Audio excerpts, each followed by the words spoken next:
Merci, Dr Baucher. Maintenant, nous passons à un focus sur la périnatalité avec la présidente d'une société savante, Madame Éléonore Bleuzen-Air, qui est sage-femme libérale, qui exerce en Loire-Atlantique et qui est présidente du Collège national des sages-femmes.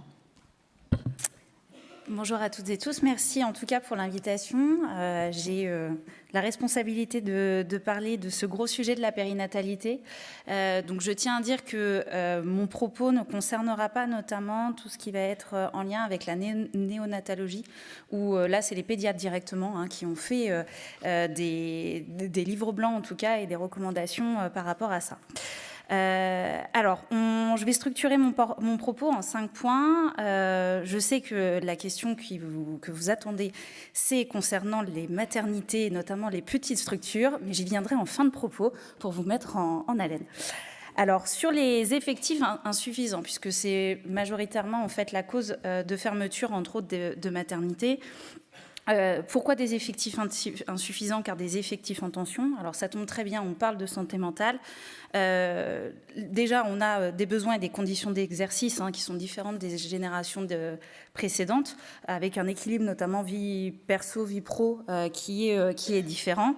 Et donc, on a vu une fuite des personnels, que ce soit les médecins, que ce soit les sages-femmes, vers d'autres exercices ou d'autres activités, fuyant les salles de naissance.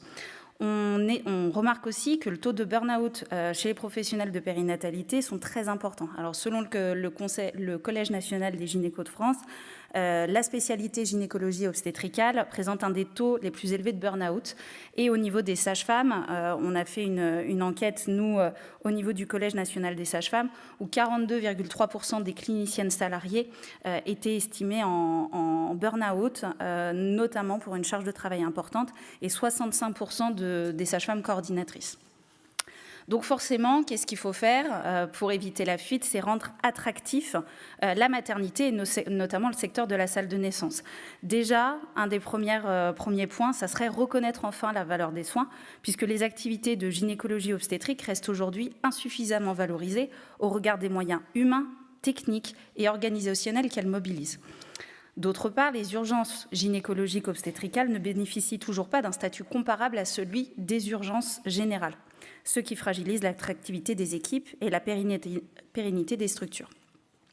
On a aussi, bien évidemment, toute une revalorisation des carrières hospitalières, hospitalo-universitaires aussi, à la fois pour les médecins et sages-femmes. Et je tiens à préciser notamment pour les sages-femmes, le statut HU n'est pas possible réglementairement parlant. Et je voulais remercier là les acteurs, notamment des équipes de Lyon et de Rennes, qui ont permis à 2 sages-femmes de pouvoir bénéficier justement de ce statut hospitalo-universitaire. Et j'espère en tout cas que ce statut va pouvoir se répandre un peu partout dans différentes villes. On a bien évidemment aussi avoir des ratios de personnel pour assurer sécurité et qualité des soins. Je vous ai parlé de la tension aussi par rapport aux activités d'obstétrique. Ça fait, je pense, 20 ans qu'on demande la révision des décrets de périnatalité, dont notamment les ratios de professionnels qui sont là et qui doivent être présents dans les maternités. Et je vous rappelle qu'on a été 4 sociétés savantes de la périnatalité à exprimer des positions très claires par rapport à ça. Sur les effectifs, on a aussi mieux formé et mieux certifié, puisque les effectifs insuffisants, c'est former plus, mais surtout former mieux, et autrement et tout au long de la vie. Donc on n'est pas simplement un manque de bras, c'est aussi un modèle de formation et d'organisation qui n'est plus adapté à la réalité des besoins. On a beaucoup parlé prévention là dans les topos d'avant, la prévention, la physiologie, la coordination, la santé mentale, ce sont des angles morts de notre formation initiale, autant pour les sages-femmes que pour les médecins. Et donc, il est important de renforcer ces compétences-là. Et donc après, dans tout le processus de mieux former et certifier, il faut qu'on rende obligatoire l'inscription au sein d'un dispositif d'accréditation d'équipe, favoriser bien évidemment la formation initiale par la simulation médicale et notamment une simulation médicale interprofessionnelle, ce qui se fait déjà dans certains centres, mais que des internes et des étudiants sages-femmes soient déjà en contact, en tout cas dès leurs études, et pas au moment où il y a vraiment une urgence en salle de naissance.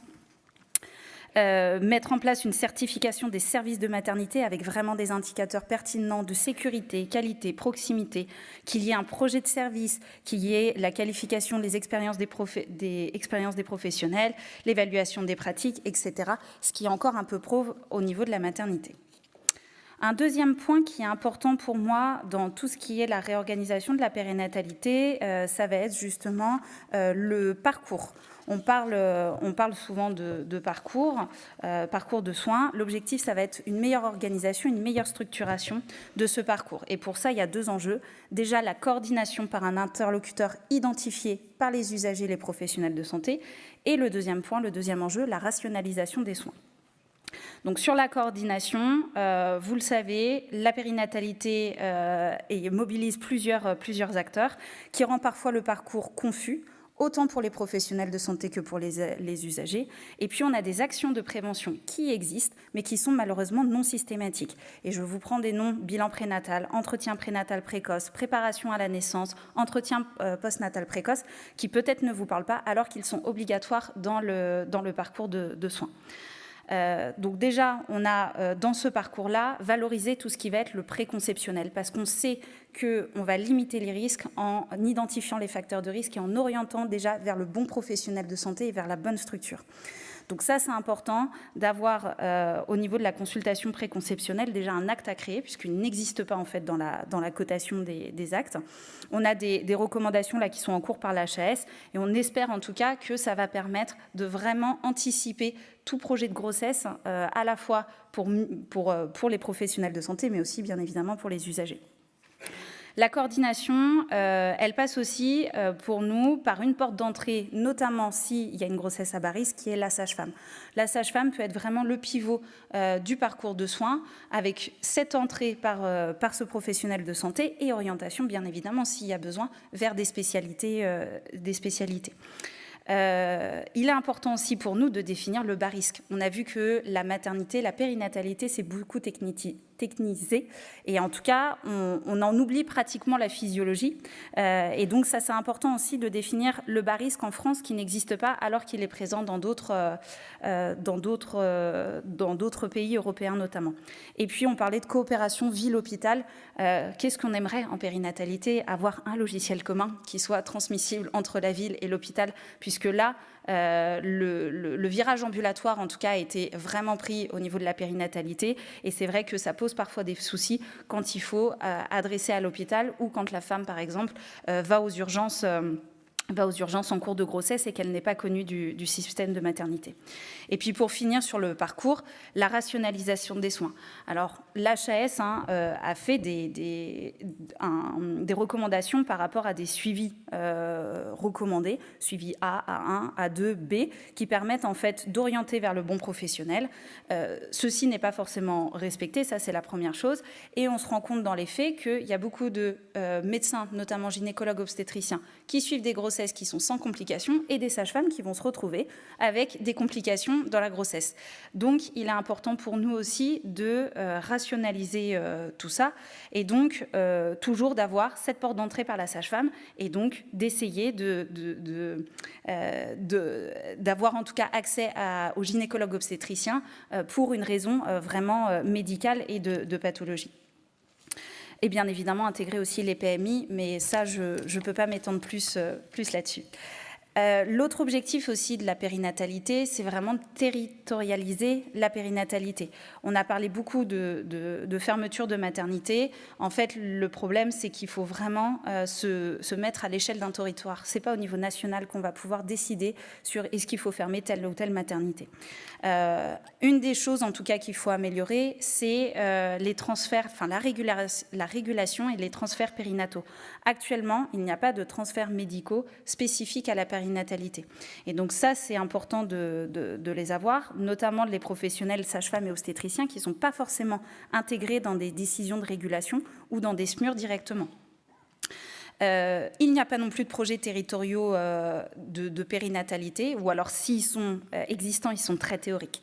Donc il faut vraiment généraliser des cellules de coordination régionale en périnatalité, créer des équipes mobiles obstétricales dédiées, intégrer pourquoi pas des sages-femmes dans les régulations SAMU pour aider aussi à ça, standardiser aussi des protocoles de transfert entre l'ensemble des établissements et la ville d'un territoire, et puis assurer le retour au plus près du domicile quand c'est possible. On a cette notion de transfert de petit équipement à gros équipement, mais on n'a pas encore cette notion de back transfert. Une fois qu'on n'a plus besoin de ressources, notamment très techniques, pourquoi pas refaire un transfert dans une maternité de type 2, par exemple, ou de type 1, qui permet d'assurer la suite des soins et peut-être plus proche du domicile. Bien évidemment, il y a un audit national qui semble évident, mais le rapport sénatorial là, sur ça en fait lieu. Et alors, quelle solution pour les maternités à faible volume d'accouchement? Alors, ce n'est pas forcément la question de faut-il fermer. Je ne vais pas être aussi directe que le rapport de l'Académie de médecine qui dit que moins de 1000 accouchements, il faut fermer. On est plutôt sur comment garantir la sécurité et l'accessibilité, et notamment dans des zones rurales qui sont les plus touchées. Je rappelle juste pour le contexte quand même que la fermeture massive de maternité n'a pas été accompagnée. Et c'est ça qui provoque aujourd'hui des tensions. Que les distances domicile-maternité, elles sont augmentées, mais sans stratégie de transport. Et qu'on a vu des structures se développer, qui sont les centres périnatales de proximité, qui sont prometteurs, mais qui ne sont pas évalués actuellement et qui sont souvent mis en place comme ça au dernier moment. Donc il est important, en tout cas, de faire du cas par cas, d'accompagner et d'avoir vraiment un projet de territoire. Renforcer bien évidemment les CPP paraît une bonne solution en tout cas. Et on pourrait par exemple dans les maternités imaginer aussi qu'on structure un petit peu plus la maternité avec des espaces bas risques, ce qu'on appelait à un moment les unités physiologiques ou les filières physiologiques qui finalement ont été peu pérennisées. Et puis des endroits où il y a des hauts risques aussi dans la maternité puisqu'on n'a pas en fait les mêmes ressources et le besoin des mêmes ressources. Développer aussi les maisons de naissance. Alors les maisons de naissance, je sais que ça peut faire beaucoup de bruit. Là actuellement, tous les rapports scientifiques sur les maisons de naissance montrent qu'il y a une qualité, une sécurité des soins. Donc je vous rassure par rapport à ça. Et qu'une maison de naissance intégrée à un CHU, c'est possible. Ça va se faire notamment là, dans les prochains mois à Montreuil. C'est une structure qui est vraiment adossée où on a un transfert qui est direct si jamais il y a besoin d'un niveau technique plus important. Donc finalement, au niveau de la périnatalité, il y a plusieurs enjeux. Alors oui, on va profiter, j'espère, de la baisse de la natalité pour vraiment faire une réforme structurelle, pas des rustines simplement. Je pense que c'est important. Il faut vraiment changer de paradigme avec une valorisation vraiment de l'obstétrique et du postpartum qui a souvent été oubliée. Clarifier les missions de chaque professionnel de santé, mieux organiser les parcours selon le risque, miser sur la prévention, la coordination, les transports médicaux et surtout le territoire, soutenir les territoires et les petites maternités par des modèles adaptés et surtout une périnatalité forte, c'est une périnatalité qui est structurée, préventive, territorialisée. Et il y a une phrase qui a été dite dans un des topos, c'était prendre en compte les facteurs contextuels et ressources individuelles. Donc pour le vieillissement de la population, c'est exactement ça au niveau de la périnatalité. Merci beaucoup, j'espère que j'ai été